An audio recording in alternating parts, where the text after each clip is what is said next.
മനീഷ് കുന്നത്തൂർ കോവിലകത്തെത്തുന്നു. നന്ദന പണം തന്നില്ലെങ്കിൽ കാർത്തിക എനിക്ക് പണം തരണമെന്നും ഇല്ലെങ്കിൽ കുത്തിക്കൊല്ലുമെന്നും ഭീഷണിപ്പെടുത്തുന്നു. മനീഷ് തന്നെ കുത്തിക്കൊല്ലുന്നത് സ്വപ്നം കണ്ട് ഞെട്ടിയുണരുന്ന കാർത്തിക വീട്ടിൽ നിന്നും ഒരു കള്ളൻ ഓടിപ്പോകുന്നതായും കാണുന്നു. സ്റ്റെല്ല പണത്തിനായി കാർത്തികയുടെ മുന്നിലെത്തുന്നു.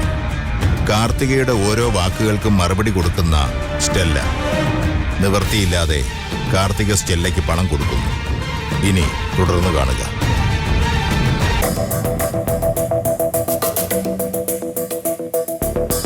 എന്റെ മനീഷ് ബ്രെയിൻ വാഷ് എന്ന് കേട്ടിട്ടുണ്ടോ? മസ്തിഷ്ക പ്രക്ഷാളനം. ഒരാളിന്റെ ബുദ്ധിയിൽ കയറിയിരുന്ന് നിരങ്ങി ആ ആളിനെ സ്വന്തം വരുതിയിലാക്കുക. അങ്ങനെ സോമൻ പിള്ളയെ ബ്രെയിൻ വാഷ് ചെയ്തിരിക്കുക ചന്ദ്രിക. ആ ഓട്ടോക്കാരന്റെ കാക്കിക്കുള്ളിൽ ഒരു കലാഹൃദയമുണ്ടെന്ന് ഞാൻ ഒരു മാത്രം വെറുതെ നനച്ചുപോയി. വെറുതെ ഒന്നുമില്ല. പുള്ളിക്കാരനും ഭാര്യ എന്ത് ചെയ്തെന്നാ? ഇതിൽ കൂടുതൽ എന്തോ ചെയ്യാനാ? വിവാഹമോചനത്തിനുള്ള തിരുക്കത്തിലാ അവര്. അങ്ങനെ അവര് പറഞ്ഞോ? പറഞ്ഞോന്നു. എന്റെ ഈ മുഖത്ത് നോക്കിയാ മോന്റെ ഇപ്പോഴത്തെ അമ്മായി അച്ഛൻ പറഞ്ഞത് ബന്ധോഴിയണമെന്ന്.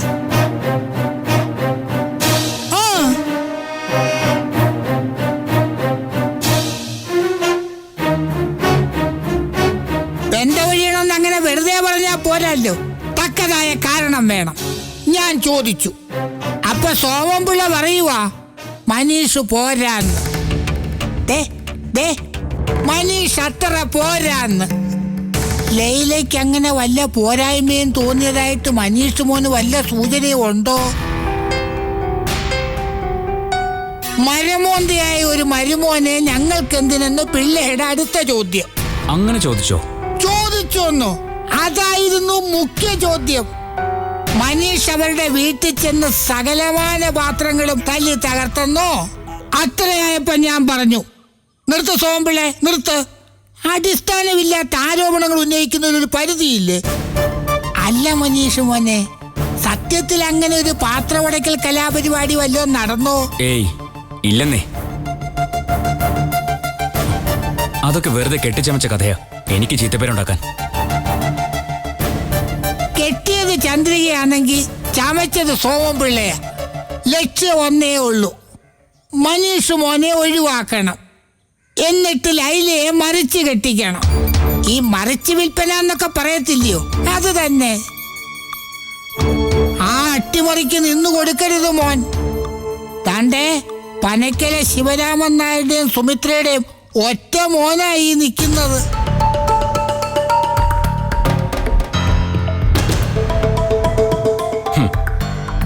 അങ്ങനെയൊന്നും എന്നെ ഒഴിവാക്കാൻ പറ്റില്ല.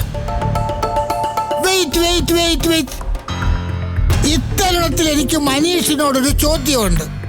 എന്തുകൊണ്ട് ഒഴിവാക്കാൻ പറ്റത്തില്ല? മോൻ കുടുംബം നോക്കുന്നില്ല, ഭാര്യയെ സംരക്ഷിക്കുന്നില്ല എന്നൊക്കെയാണ് പ്രതിപക്ഷത്തിന്റെ പരാതി. അവര് പറയുള്ളൂ. സോമൻ പിള്ളയും ഭാര്യയും തല കുത്തി നിന്നാലും ലൈല എന്നെ വിട്ട് പോവില്ല. ഒബ്ജക്ഷൻ. എന്താ? എനിക്ക് ഒബ്ജക്ഷൻ ഉണ്ടെന്ന്. ആത്യന്തികമായിട്ട് മനീഷ് ഒരു ശുദ്ധഗതിക്കാരന്. നേരത്തെ പറഞ്ഞ ബ്രെയിൻ വാഷില്ലേ, മസ്തിഷ്ക പ്രക്ഷാളനം. താണ്ടെ ചന്ദ്രിക ചൂലുമായി ലൈലയുടെ മനസ്സിൽ കയറി ഒരു അടിച്ചുവാരല് നടത്തും. താണ്ടെ പെൺമനസ്സാണ്. ചാഞ്ചല്യവും ചാഞ്ചാട്ടവും ജന്മഗുണവാ. അല്ല, ലൈല ചഞ്ചലചിത്ത ആയതുകൊണ്ടാണല്ലോ മനീഷിന്റെ കൂടെ മുന്നും പിന്നും നോക്കാതെ ഇറങ്ങി തിരിച്ചത്. പെണ്ണിനെ അവര് വശത്താക്കും മോനെ.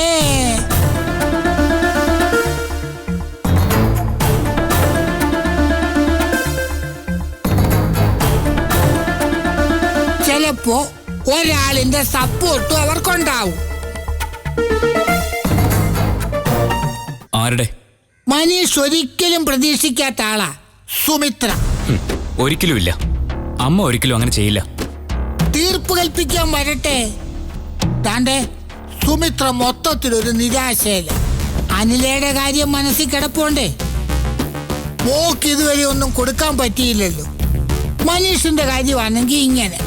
എന്നാൽ ഈ ബന്ധവും വേണ്ട എന്ന് സുമിത്ര പ്രഖ്യാപിക്കാൻ സാധ്യതയുണ്ട്. അമ്മ പ്രഖ്യാപിക്കേ ഉള്ളൂ, ഞാൻ നിന്ന് കൊടുക്കില്ല. താണ്ടെ ഒരു കാരണവശാലും നിന്നു കൊടുക്കരുത്. ഡിവോഴ്സിന് വഴങ്ങരുത്. താണ്ടെ ഇവിടെ മനീഷിന് കാലിടറിയ പിന്നെ പിടിച്ചു കയറാൻ പ്രയാസമായിരിക്കും, പറഞ്ഞേക്കാം. പകരം എന്തോ വേണം? നയം, കൗശലം, തന്ത്രം ഇത് പ്രയോഗിക്കണം. ലൈലയെ നല്ലപോലെ സ്നേഹിക്കണം. എനിക്കിപ്പോഴും സ്നേഹം അവളോട്. അതുപോരാ, അന്തം വിട്ട് സ്നേഹിക്കണം.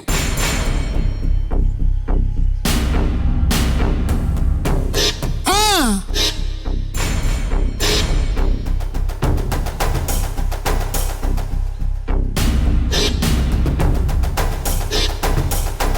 ലൈലയെ മാത്രമല്ല, സോമൻ പിള്ളയും ചന്ദ്രികയും വിടരുത്. അവരെ സ്നേഹിക്കണം. അങ്ങനെ ആ കുടുംബത്തെ കയ്യിലെടുക്കണം. താണ്ടെ മരമോന്താന്ന് വിളിച്ച സോമൻ പിള്ള നാളെ മനീഷ് മോനെ എന്ന് വിളിക്കും. പിന്നെ കട്ടിട്ടായാലും വേണ്ടിയില്ല, ഒരു ബൈക്ക് സംഘടിപ്പിക്കണം. അത്രയായാല് അടുത്ത സ്റ്റെപ്പിലേക്ക് കടക്കണം. അതേത് സ്റ്റെപ്പാ? പറഞ്ഞു തരാം. പണ്ടൊക്കെ നോ നോ എന്ന് പറയുന്നതായിരുന്നു അന്തസ്. ഇന്ന് താ താ എന്ന് പറയുന്നതാ അന്തസ്.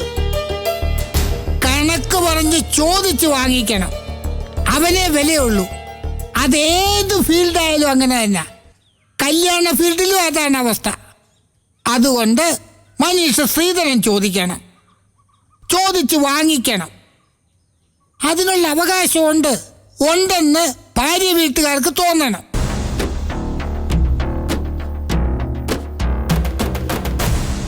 താണ്ടെ ഒന്ന് ശ്രദ്ധിച്ചാലേ മോൻ ഇപ്പോഴത്തെ കോട്ടത്തിൽ നിന്ന് നേട്ടത്തിലേക്ക് നടന്നു കയറാം. 1 2 അല്ല, 10 ലക്ഷം വരെ തരാനുള്ള പ്രാപ്തി കൊണ്ട് ചന്ദ്രയ്ക്കെന്ന് ഓർത്തു. 10 ലക്ഷം രൂപയോ? ഓ, 2000 മെജന്ത കളറിലുള്ള 500 ഇന്ത്യൻ കറൻസി എണ്ണി അടുക്കി വെച്ചിട്ടുണ്ട് ചന്ദ്രിക. എന്നാ ഇന്റലിജൻസ് റിപ്പോർട്ട്. താണ്ടെ ഒന്ന് മനസ്സ് വെച്ച ആ തുക മനീഷ് മോന്റെ കയ്യിലിരിക്കും.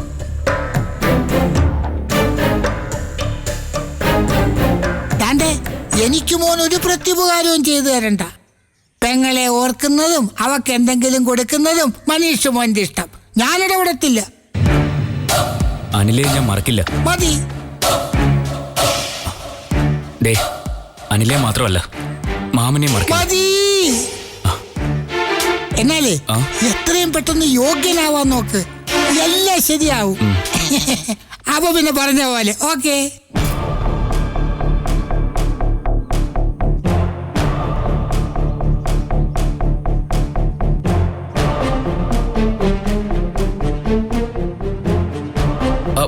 മാമോ, ഒന്നേ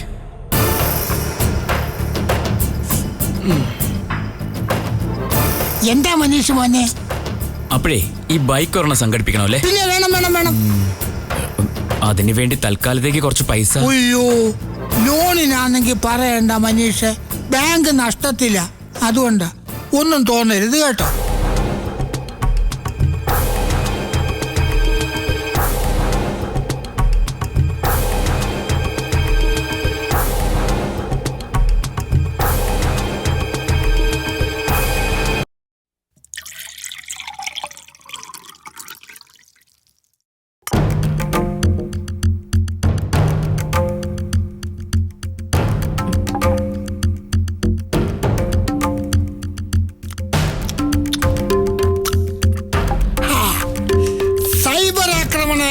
നല്ല 1-ാം തരം നാരങ്ങ വെള്ളം.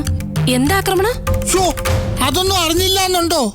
അപ് ടു ഡേറ്റ് ആവണം കാർത്തികേ, അപ് ടു ഡേറ്റ് ആവണം. സകല കമ്പ്യൂട്ടറിലും ലാപ്ടോപ്പിലും വൈറസ് കയറി അഴിഞ്ഞാടിയില്ലേ?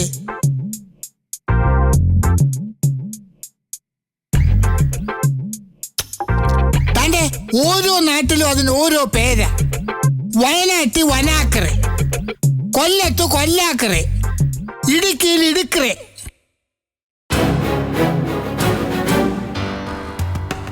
ഭയങ്കര ആഭ്യന്തര പ്രശ്നം നടന്നുകൊണ്ടിരിക്കുക.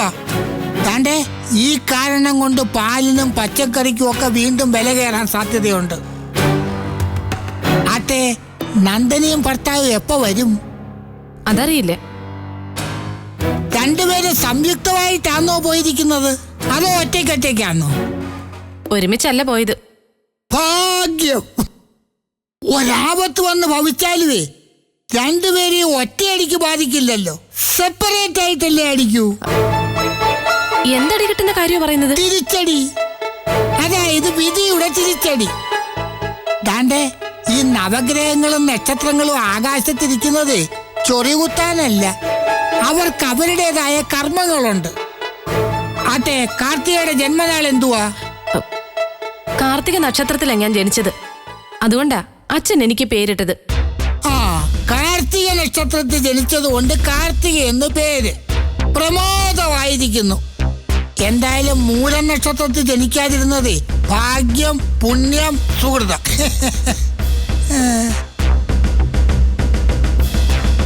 ഒരു കുടുംബത്തിൽപ്പെട്ടവർക്കെല്ലാം ജാതകവശാൽ ചില ദോഷങ്ങൾ ഉണ്ടാവാം. ഒരേ ദോഷങ്ങൾ വരുന്നത് ഇതാദ്യമായിട്ടാ കേട്ടോ. അതാ പനക്കൽ സംഭവിച്ചത്. അതായത് നന്ദനയുടെ കുടുംബത്തിൽ. അവിടെ എന്ത് കുഴപ്പമാണെന്നാ? പനക്കൽ ആർക്കും ദാമ്പത്യ കുടുംബ യോഗമില്ല കാർത്തികേ. കല്യാണം നടക്കും, പക്ഷെ ദീർഘകാലാടിസ്ഥാനത്തിൽ കുടുംബജീവിതം മുന്നോട്ട് പോകത്തില്ല. പോയ സക്സസ് ആവത്തില്ല.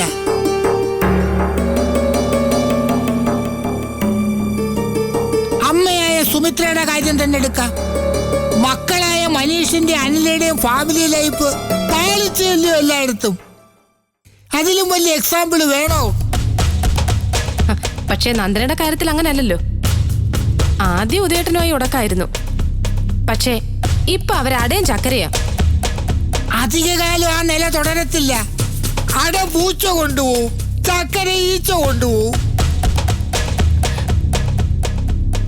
ശരിക്കും സംഭവിക്കുന്ന കാര്യമാണോ ഈ പറയുന്നത്? ജ്യോതിഷ ശാസ്ത്രപ്രകാരം സംഭവിക്കും. നന്ദന പനക്കലിയാണെങ്കിൽ ദാമ്പത്യം വാഴത്തില്ല. ഒന്നുകിൽ ഭർത്താവുമായി അടിച്ചു പിരിയും, അല്ലെങ്കിൽ രണ്ടിലൊരാൾ സമാധിയാവും. പനക്കലി ഇതുവരെയുള്ള ചരിത്രം എടുത്തു നോക്കിയേ ഒരു കാര്യം വ്യക്തമാവും. കെട്ടിടം കോൺട്രാക്ടർ ആയിരുന്നു നന്ദനയുടെ അച്ഛൻ. ഒരു നെഞ്ചുവേദന വന്ന് പുള്ളിക്കാരൻ യാത്രയായി. താണ്ടേ സുമിത്ര കട്ടയ്ക്ക് കട്ടയായി ഇപ്പോഴും നിൽക്കുന്നു. ഒരിടവുമില്ല. നന്ദനെ ആരോഗ്യവതിയ, ചെറുപ്പമാ. ഉദയവർമ്മ തിരുമുൽപ്പാടോ? ഞാൻ ഫോട്ടോയിലെ അദ്ദേഹത്തെ കണ്ടിട്ടുള്ളൂ. പ്രായമുണ്ട്, ആരോഗ്യനിരഗാത്രനും അല്ല. ദമ്പതികളിൽ ഒരാൾ തട്ടിപ്പോകണമെന്നാ വിധിയെങ്കിൽ ആരാദ്യം പോകും? ഉദയേട്ടൻ മരിക്കുന്നാണോ? ഉറപ്പിച്ചു പറയാൻ ഞാൻ കാലന്റെ സെക്രട്ടറി ചിത്രഗുപ്തംപിള്ള സാർ അല്ല കാർത്തികേ. തച്ചുശാസ്ത്ര വിദഗ്ധൻ തങ്കപ്പനാശാരിയ. സർജറി ഉണ്ടെന്നേ പറഞ്ഞുള്ളൂ. എന്തായാലും നന്ദനയുടെ ഭർത്താവ് ആരോ അയാൾക്ക് ദുരിതം വരും, പീഡാനുഭവം ഉണ്ടാവും, അതുറപ്പാ. ആട്ടെ, ഉദയവർമ്മ തിരുവുൽപ്പാടിനെ കുറിച്ച് കാർത്തികയുടെ അഭിപ്രായം എന്താ? ഉദയേട്ടൻ എനിക്ക് ദൈവത്തെ പോലെയാ. അതുകൊണ്ട് പൂജ നടത്താറുണ്ടോ കാർത്തിക?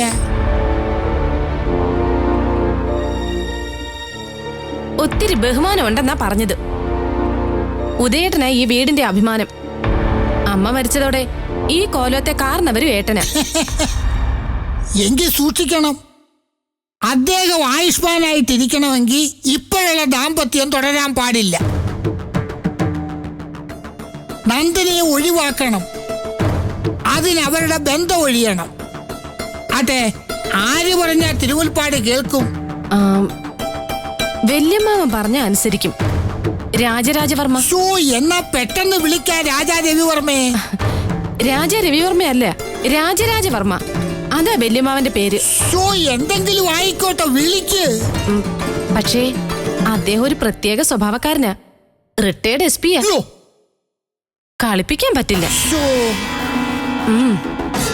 എന്നാലും ഞാനൊന്ന് ശ്രമിച്ചു നോക്കാം. അങ്ങനെ ചിന്തിക്ക്. പ്രാണഭയമില്ലാത്തവരായി ആരുമില്ല കാർത്തികേ. സ്വന്തം ജീവിതം അപകടത്തിലാകുമെന്നറിഞ്ഞാൽ പിന്നെ ദാമ്പത്യം തുടരാൻ തിരുമുൽപ്പാട് മടിക്കും.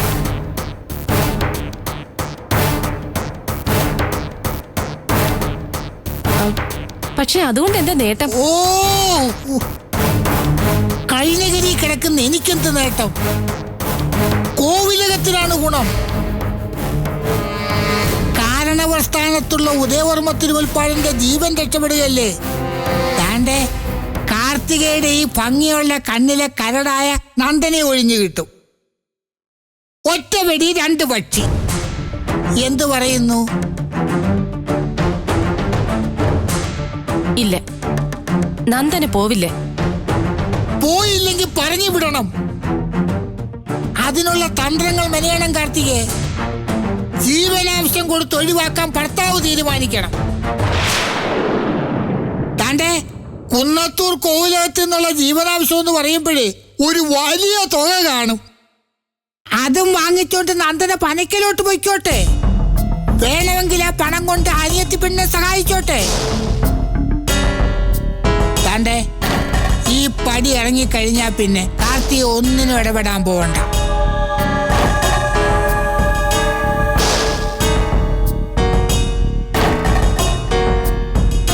നന്ദന അനിയത്തെ സഹായിക്കട്ടെന്നല്ലേ പറഞ്ഞത്?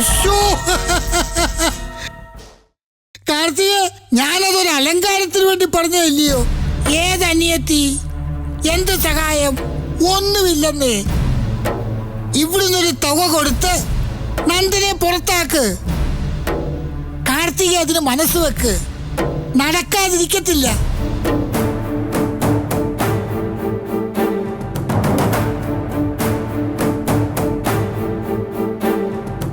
താണ്ടെ ഇത് പറയുന്നത് തങ്കപ്പനാശാരിയാ. കൈനഗിരി തങ്കപ്പനാശാരി. നടക്കും. കാർത്തിക വിചാരിച്ചാൽ നടക്കും.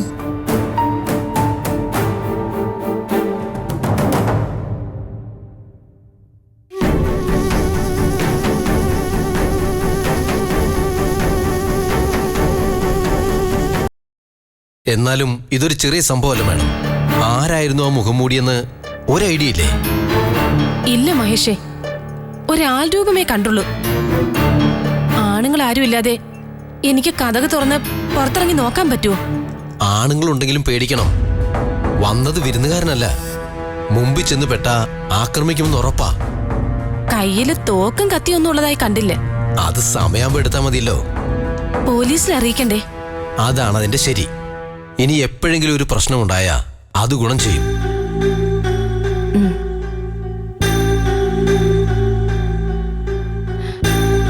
ചിലപ്പോ വീട് മാറി വന്ന വല്ല കള്ളനാവാനും മതി. അതെങ്ങനെയാ മാഡം? വീട് മാറിക്കയറാൻ അഡ്രസ് നോക്കിയാണോ കള്ളന്മാർ വരുന്നത്?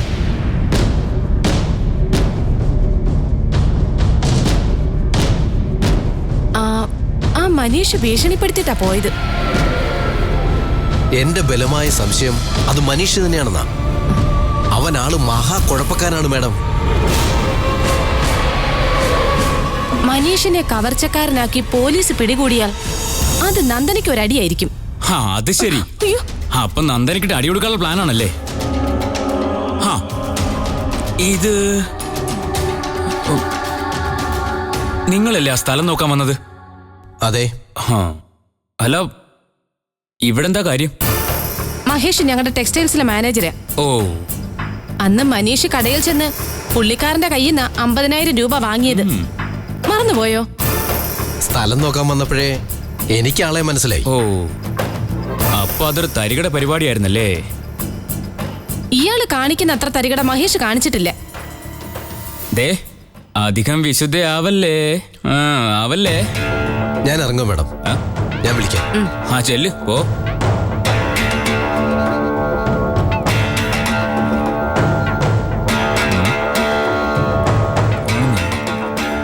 എനിക്ക് നന്ദനെ കാണണം. വിളിക്ക്. ഞാൻ തന്നെ അവളെ കണ്ടിട്ട് ദിവസങ്ങളായി. എവിടാന്ന് വെച്ചാ പോയി കാണും. ഇത് വല്ലാത്ത ശല്യമായല്ലോ. ഇവിടെ വേറെ ആരും ഇല്ലെന്ന് അറിഞ്ഞിട്ടാണോ മനീഷ് രാത്രിയിൽ വന്നത്? ഞാനൊന്ന് പകലല്ലേ വന്നത്. എന്തെത്ര മറവി. പകല് വന്നു, പോയിട്ട് രാത്രിയിൽ പിന്നെയും വന്നു. മുഖം മറച്ച ആളെ മനസ്സിലാവില്ലെന്ന് വിചാരിച്ചോ? സത്യം പറ, രാത്രി മുഖം മൂടി വെച്ച് ഇവിടെ വന്നത് മനീഷല്ലേ? എന്തോന്നാ? തുറന്നു പറഞ്ഞ പ്രശ്നമാവില്ല. അല്ലെങ്കിൽ ഞാൻ പോലീസിൽ അറിയിക്കും.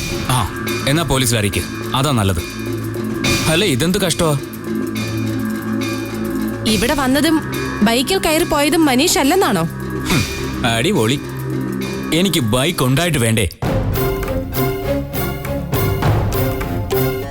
അല്ല, ഇനി ബൈക്കും കട്ടോണ്ട് വന്നെന്ന് പറഞ്ഞു കളയല്ലേ?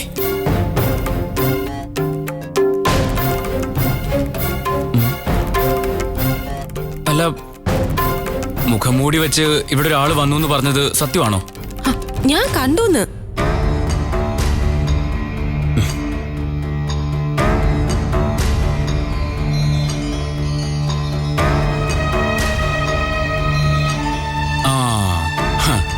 എങ്കിൽ സംശയം വേണ്ട, അത് അവനായിരിക്കും. ആര്? ഹരിപ്രസാദ്. അല്ലാതിപ്പോ ആരാ?